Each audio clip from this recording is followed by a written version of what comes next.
Ego, আত্ম অহম,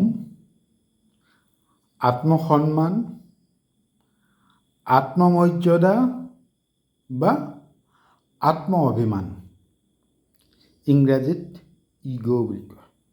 ego নিয়ন্ত্ৰণৰ 7টা উপায়। আপোনাৰ ইগো বা আত্ম অভিমান অলপ বেছি নেকি? কেতিয়াবা ইয়াৰ বাবে আপুনি অন্তৰ্দ্বন্দ্বত ভোগে নেকি? মনে বিচৰাৰ দৰে কথা, কাম বা পৰিঘটনা সংঘটিত নোহোৱাৰ বাবে আৱেগিক হৈ পৰে নেকি? যদি হয়, তেন্তে এই 7টা উপায় গ্ৰহণ কৰক আৰু ইগো নিয়ন্ত্ৰণ কৰক। যেনে, সৰু সৰু কথাত বিচলিত নহ'ব। আনে কৰা কাম বা আনৰ কথাত বৰ বেছি গুৰুত্ব নিদিব বা মূৰত সুমুৱাই নল'ব। সৰু সৰু কথাত আনক বেয়া পোৱাটো বন্ধ কৰক। 2. এটা কথা মনত ৰাখিব, নেতৃত্ব মানে আনতকৈ শ্ৰেষ্ঠ নহয়। নেতৃত্ব মানে আপোনাৰ আচৰণৰ সংশোধিত ৰূপহে। আপুনি আপোনাৰ কৃতিত্ব নহয়। আপুনি আপোনাৰ কৃতিত্ব নহয়। আপুনি আৰু আপোনাৰ কৃতিত্ব দুয়োটা সম্পূৰ্ণ পৃথক। এই কথাখিনি বিবেচনা কৰক। কৃতিত্ব গুৰুত্বপূৰ্ণ, কিন্তু ইয়াৰ দ্বাৰা আপুনি কোন সেইটো নিৰ্ধাৰণ নকৰে। অৰ্থাৎ কৃতিত্বই ব্যক্তিত্ব নিৰ্ধাৰণ নকৰে। দুয়োটাৰে নিজস্ব স্বকীয়তা বা অস্তিত্ব আছে। জীৱনত জয়ী হোৱাটোৱে সকলো বা সৰ্বেসৰ্বা নহয়। সদায় জয়ী হ'ব নোৱাৰি আৰু সেয়াও ঠিকে আছে। গতিকে জয় আৰু পৰাজয়ৰ কাৰকহে বিশ্লেষণ কৰক বা মূল্যায়ন কৰক। কিন্তু ইয়াৰ ফলাফলক লৈ আপোনাক আত্মমূল্যৰ ওপৰত প্ৰভাৱ পৰিব নিদিব। জয়, পৰাজয়। যিকোনো প্ৰতিযোগিতাত দুটাই ফলাফল ওলায়, এটা জয়, আনটো পৰাজয়। প্ৰতিযোগিতাত আপোনাৰ থকা ত্ৰুটি বা দুৰ্বলতা সেইখিনি বিশ্লেষণ কৰক বা মূল্যায়ন কৰক। কিন্তু সেই বুলি আপোনাৰ পৰাজয় হ'ল বুলি আপোনাক আত্মমূল্যায়নক বা আত্মমূল্যক যিটো চেল্ফ ভেলুটো কমাবলৈ চেষ্টা নকৰিব। 5. নিয়ন্ত্ৰণ এৰি দিয়ক।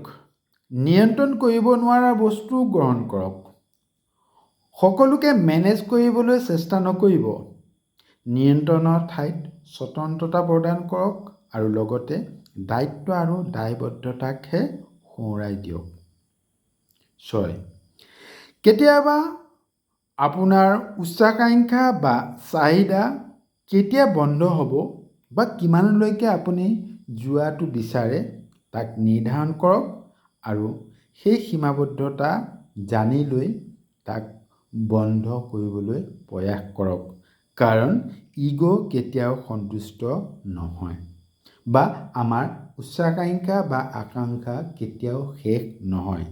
কেতিয়া অধিক কামৰ বাবে চেষ্টা বন্ধ কৰিব লাগে সেই কথা জানি লওক।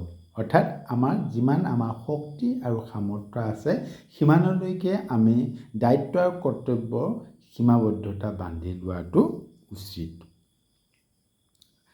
7. নিজকে সদায় শুদ্ধ আৰু সঠিক ভবাৰ ভুল নকৰিব। কাৰণ আপুনি সদায় সঠিক নহয় আৰু সদায় সঠিক হ'ব নোৱাৰেও। প্ৰয়োজনীয়তাক এৰি দিয়ক। কেতিয়াবা আনকো জয়ী হ'বলৈ দিয়ক।